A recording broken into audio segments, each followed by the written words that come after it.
संपूर्ण समाधान व्यवस्था स्थापित होने के बाद जितने अध्यात्म दोष हैं वे भी खत्म हो जाएंगे जो गुरवा लोगों ने बना। जी बिल्कुल, वो तो बिल्कुल खत्म हो जाएंगे। इनर डिविनिटी जी कह रहे हैं बहुत बड़े बड़े सपने दिखा रहे हैं।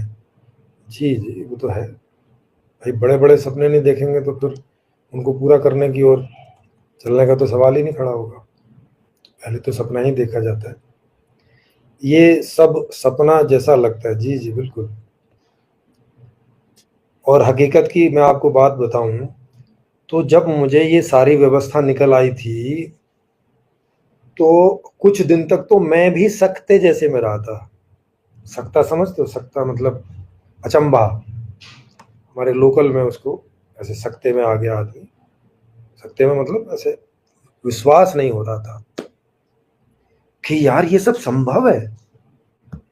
तो तब मैंने लोगों को बोलना शुरू किया कि भैया ये जड़ से समाधान है, ये समस्याएं पैदा ही नहीं होने देगा। ऐसा नहीं कि समस्याएं पैदा होती रहेंगी और उनका समाधान करते रहेंगे ना, ये ऐसे वाला समाधान है कि समस्या ही नहीं पैदा होने देगा। जैसे अभी मैंने न्याय बताया कि ये ऐसा वाला न्याय है कि अन्याय पैदा ही नहीं होगा। ये वो अन्याय होने के बाद वाला न्याय नहीं है, ये अन्याय के पहले वाला न्याय है कि व्यवस्था ही न्यायशील है, मतलब अन्याय होगा ही नहीं। जब अन्याय ही नहीं होगा तो उस तरह के न्याय की जरूरत ही नहीं बचेगी।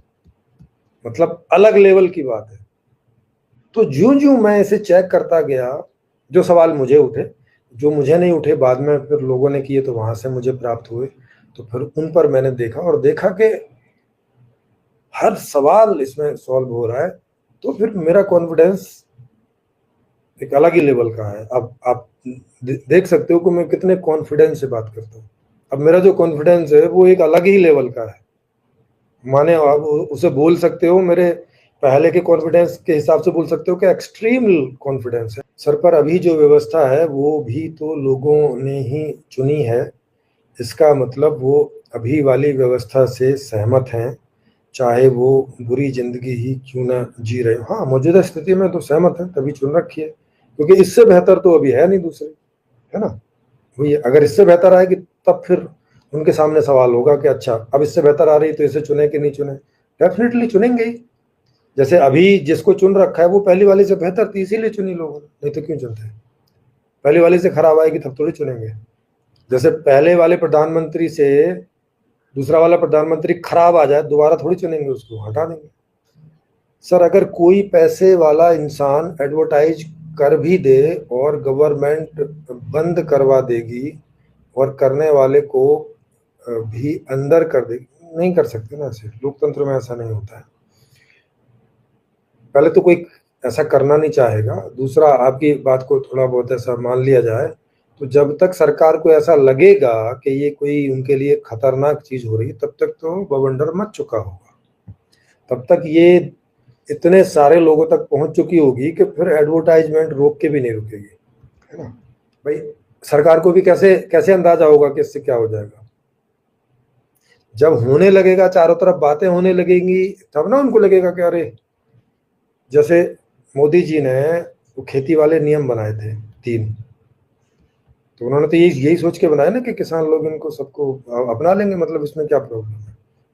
लेकिन जब किसानों ने इसका तिरस्कार करना शुरू किया और बोले कि नहीं नहीं हटाओ, हमें नहीं चाहिए आपके ये 3 लोग, तो शुरू में उनको लगा कि नहीं नहीं ये तो ऐसे थोड़े ये इधर उधर के कहने में आ रहे हैं लोग, ऐसा नहीं है।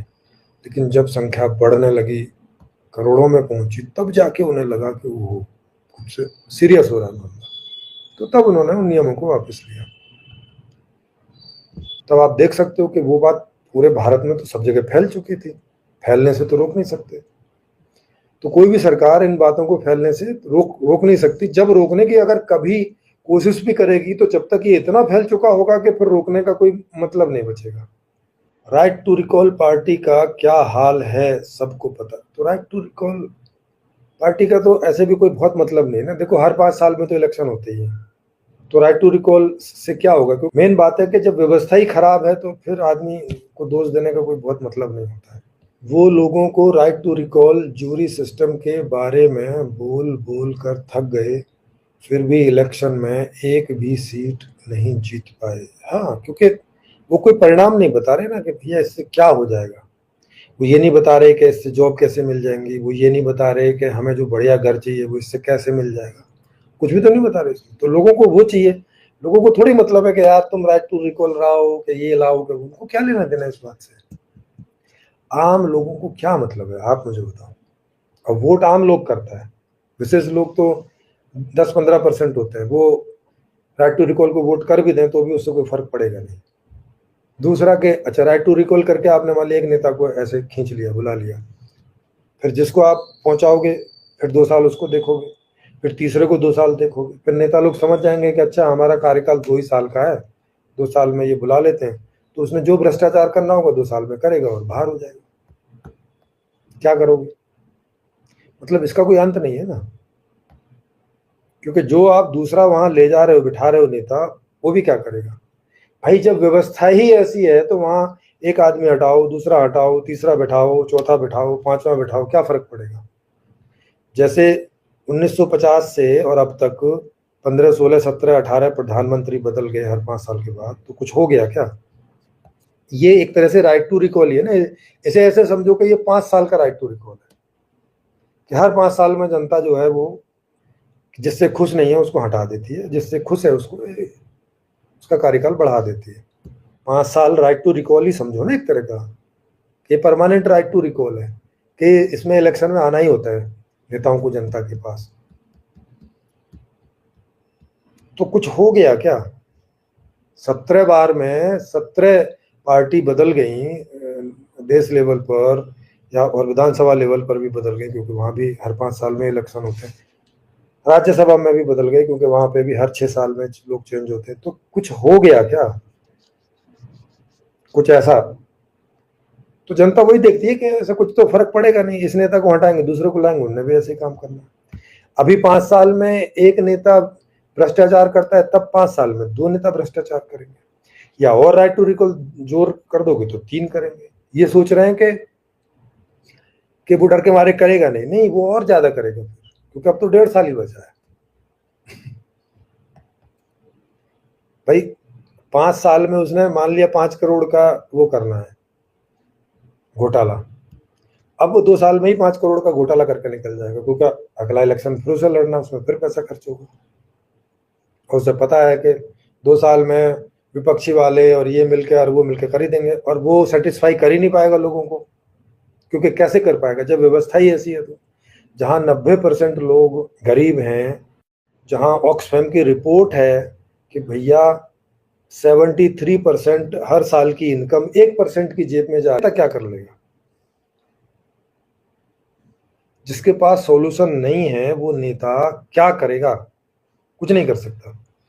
तो वो ये सोच लेगा कि भाई कुछ तो होना नहीं है, और 2-2.5 साल में इन्होंने मुझे उतार के फेंक ही देना है, तो 2-2.5 साल में अपना कर लेगा जो करना होगा उसे। और फिर यहाँ की जुडिशरी आप समझ ही रहे हो, वो 10-10, 20-20, 50-50 साल तक केस चलते रहते हैं। नेता की उम्र पूरी हो जाती है पर जजमेंट नहीं आता, तो उससे कोई घबराने की बात ही नहीं है। पर आपको नहीं नहीं ज्यूरी भी जल्दी जल्दी करेगी वो फिर ऐसा है कि आप लोगों से ईमानदारी की बात कर रहे हो। दूसरा कि वो जिनको ज्यूरी बनाते वो ज्यूरी भ्रष्टाचार नहीं करेगी, इसका क्या है, क्योंकि भाई वो भी तो सब गरीब ही हैं, वो भी फिर भ्रष्टाचार ही करेगी, वो भी 10-10, 20-20, 50-50 हजार रुपए लेके साइड हो लेंगे। ये बात रहती है। तो इस तरह की चीजों को जनता बहुत एंटरटेन नहीं करती, और ये बात राइट टू रिकॉल वाले लोगों को समझनी चाहिए थी। अब उन्होंने नहीं समझी, उन्होंने अपना इतना लंबा समय इसमें दिया, तो क्या कर सकते हैं।